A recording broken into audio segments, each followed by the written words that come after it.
Puro na nga kami karne nitong mga nakarang araw, kaya naman naisipan kong mag-grill naman ng pusit at saka bangus. Pero may gulay, ang mahal-mahal ng bangus, grabe.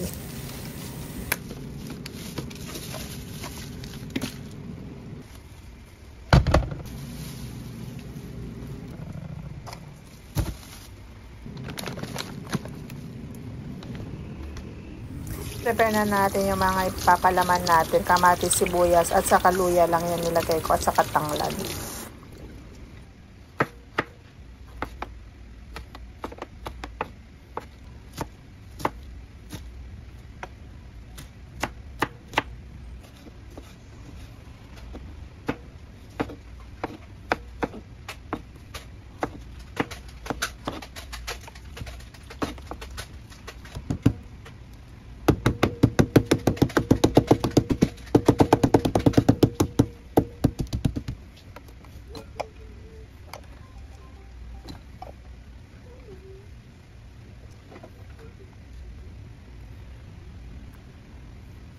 Ilagyan ko na ng pampalasa. Gumamit ako ng toyo,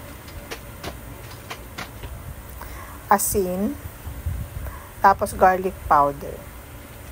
Tapos ayan, paminta naman.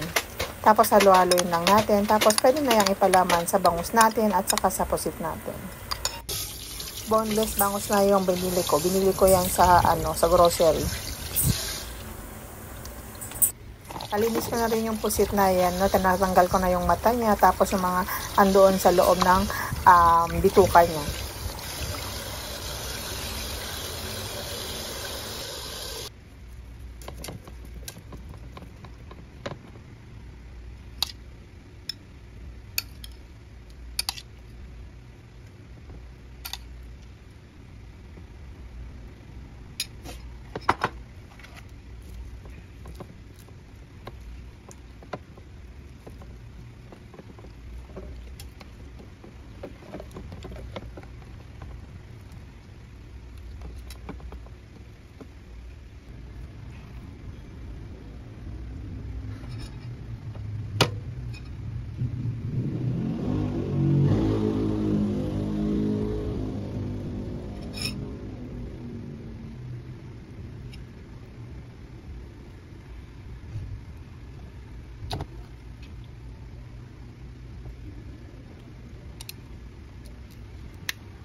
Ayan, tapos ko na siya palamanan, kaya naman ready to grill na lahat ng isda natin at saka yung mga pusit natin. Umamit na lang ako ng electric grill kasi wala kaming uling. Tapos ilagyan ko na rin ng aluminum sa ibabaw ng grill para at least mabilis linisan.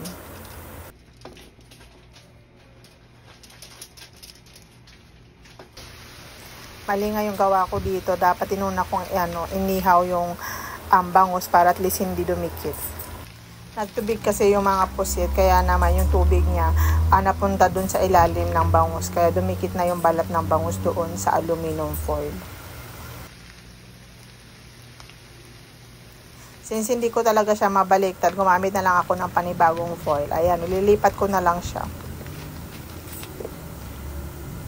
Ayan, nawasak. So magiging na lang siya, steam fish. Anyway, kahit ganyan yung kinalabasan niya, malinamnam pa rin yan at nagustuhan ng mga bata. Ang dami nga nilang nakain eh.